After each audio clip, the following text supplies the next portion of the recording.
Hello friends, आज हम आप सब लोग को मौलिक अधिकार के बारे में बताएंगे। मौलिक अधिकार होता क्या है? मौलिक अधिकार हमारे भारतीय संविधान के मूल अधिकारों में से है, या भारतीय संविधान के भाग 3 से लिया गया है। भाग 3 से सबसे पहले हमारे अधिकारों की संख्या 7 थी। 7वां अधिकार हमारा संपत्ति का अधिकार था, जिसको 44वें संशोधन के द्वारा अमेंडमेंट के अंतर्गत इसको हटा करके कानून के अधिकार में रख दिया।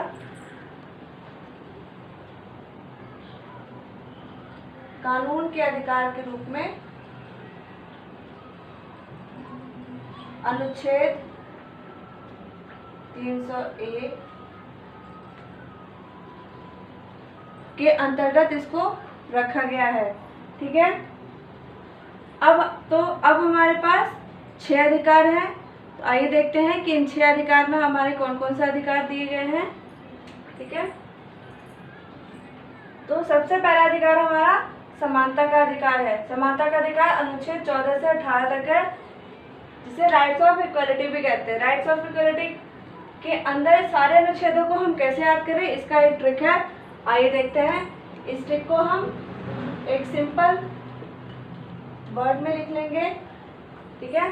देखिए क्या है हमारा वर्ड, EPOUT। आप इसको याद भी कर सकते हैं कैसे, ई पाउट। ठीक है। ई पाउट मीन्स अनुच्छेद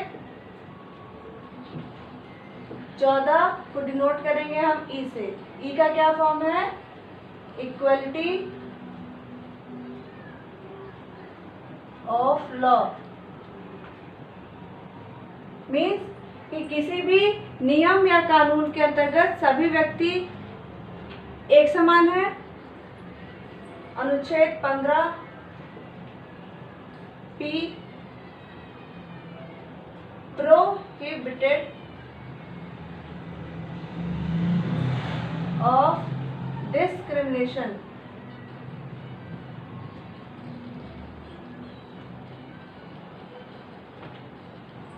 मीन्स किसी भी व्यक्ति के जाति, धर्म, भाषा, लिंग या जन्म स्थान के आधार पर उससे भेदभाव नहीं किया जा सकता।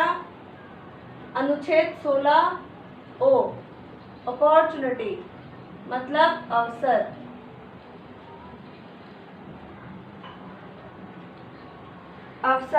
अवसर कैसा अवसर कि किसी भी सरकारी लोक नियोजन पे आधारित सभी अवसरों में हर व्यक्ति के अधिकार समान रूप से हैं।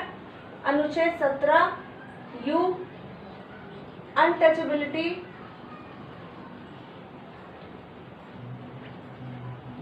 अस्पृश्यता यानी कि छुआछूत का अंत है। लास्ट अनुच्छेद 18 टी मीन्स टाइटल।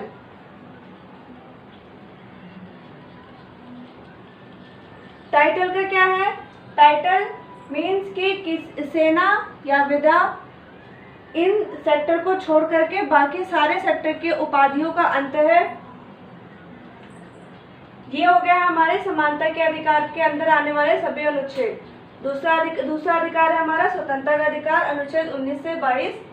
इसको भी हम एक वर्ड के माध्यम से इसके सारे अनुच्छेद को हम याद कर सकते हैं। कौन कौन से है वो अनुच्छेद 19 से 22। इसको हम FOLEA मीन्स फोलिया करके आप याद कर लीजिए। ठीक है। फोलिया अनुच्छेद 19 को हम F से डिनोट करेंगे। F का मतलब फ्रीडम।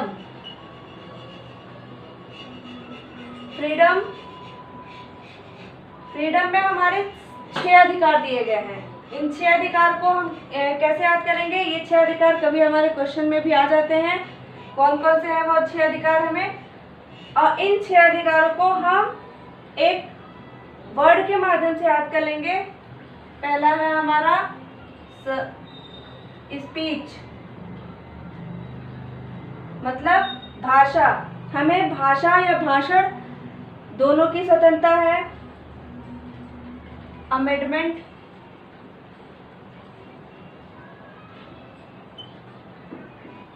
सभा करने की, असेंबल संघ बनाने की, किसी भी तरीके का हम संघ समुदाय बना सकते हैं। मूवमेंट, हम किसी भी राज्य के क्षेत्रों में आ जा सकते हैं। रेसिडेंस, हम किसी भी राज्य में निवास करने का हमें अधिकार है। एंड लास्ट, प्रोफेशन,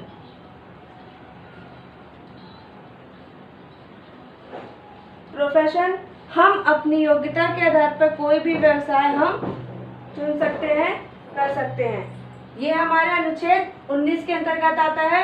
अब देखते हैं अनुच्छेद 20, जिसको हम किससे, ओ से लिखेंगे। ओ मीन्स ऑफेंस। ऑफेंस में क्या है कि किसी भी व्यक्ति के अपराध में दोष सिद्धि के संरक्षण प्राप्त है।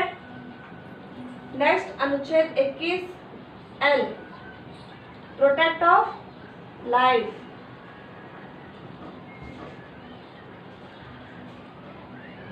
इसमें लाइफ इंपॉर्टेंट है, इसलिए हमने इसको एल से डिनोट किया है। लाइफ का मीन्स कि किसी भी स्थिति में प्राण एवं दैहिक संरक्षण हमें प्राप्त है। अनुच्छेद 21 का ए, इसको हम ई से डिनोट करेंगे। E means education.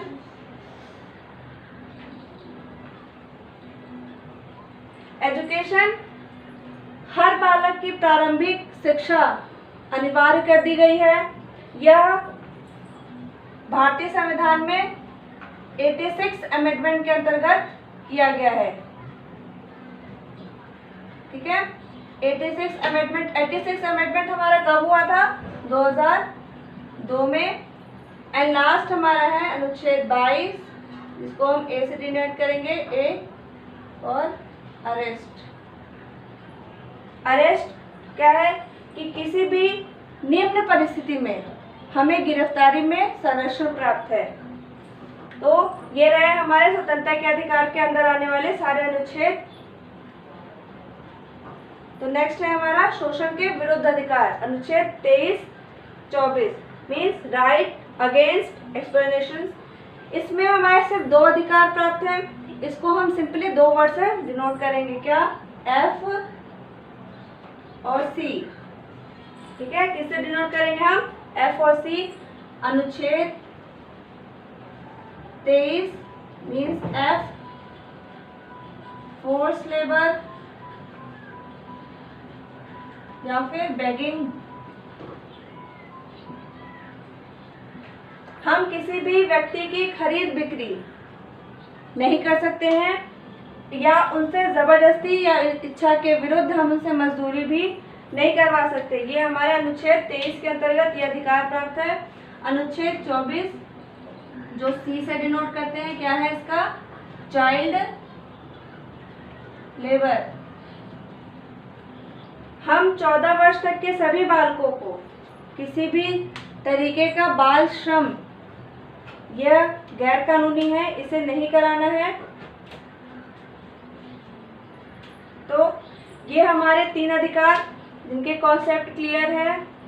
अब देखिए हमारे नेक्स्ट अधिकार क्या है, धार्मिक स्वतंत्रता का अधिकार। धार्मिक स्वतंत्रता का अधिकार अनुच्छेद 25 से 28 तक है। अनुच्छेद 25 और 28 इसको राइट्स ऑफ रिलीजन, इसको हम भी एक वर्ड के माध्यम से याद कर लेंगे, क्या है, PMTI। ठीक है, आसानी से याद हो जाएगा, PMTI। तो देखिए क्या है इसके अंदर अनुच्छेद 25 P।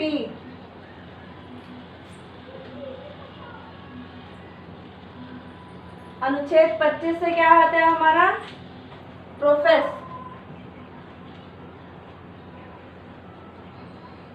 ठीक है, प्रोफेस मीन्स कि हम किसी भी धर्म को मानने के लिए स्वतंत्र हैं। अनुच्छेद 26 M, मैनेज।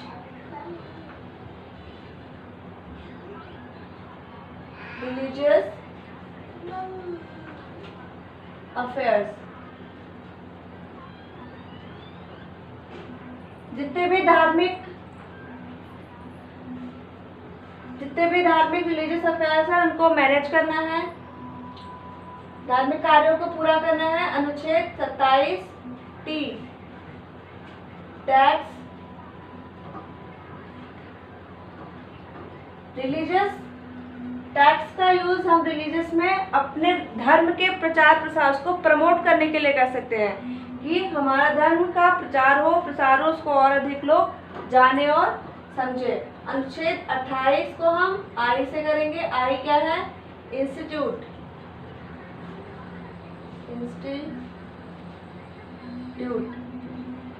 लास्ट ये अधिकार हमारा है इंस्टीट्यूट, मीन्स कि हम अपने धर्म से संबंधित किसी भी इंस्टीट्यूट संघ की स्थापना करने के हमें अधिकार प्राप्त है। ये हमारे धार्मिक स्वतंत्रता के अधिकार अंदर आने वाले अनुच्छेद हैं। अब देखिए नेक्स्ट हमारा है शिक्षा एवं संस्कृति का अधिकार, अनुच्छेद 29 से 30। अनुच्छेद 29 से 30 सिर्फ 2 राइट्स हैं हमें इसमें। कौन कौन से? इसको हम कैसे करेंगे? एम और ई। एम ई सिंपल है, 2 वर्ड हैं। कौन कौन से? अनुच्छेद 29 जिसको हम एम से डिनोट करेंगे, क्या है ये? माइनॉरिटीज।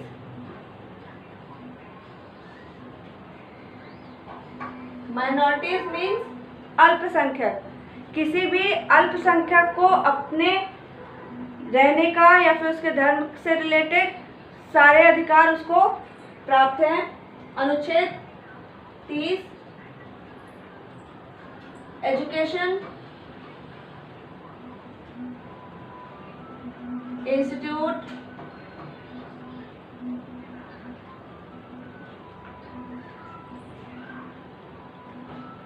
इस्टेब्लिशमेंट।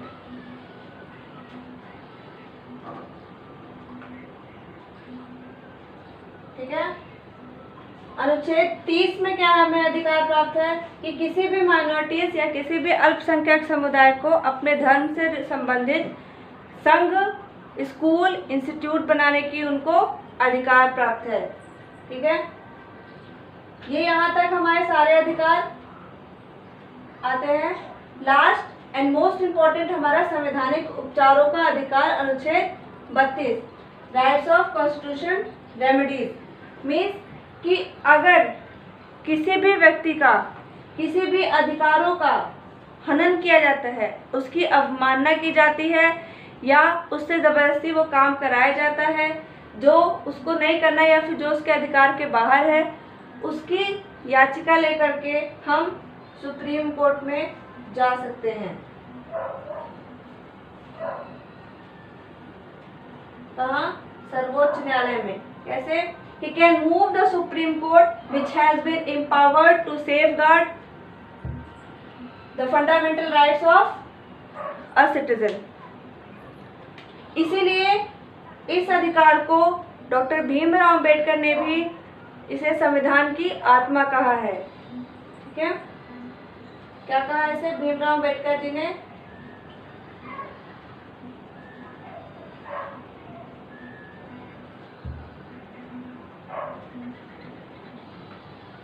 संविधान की आत्मा।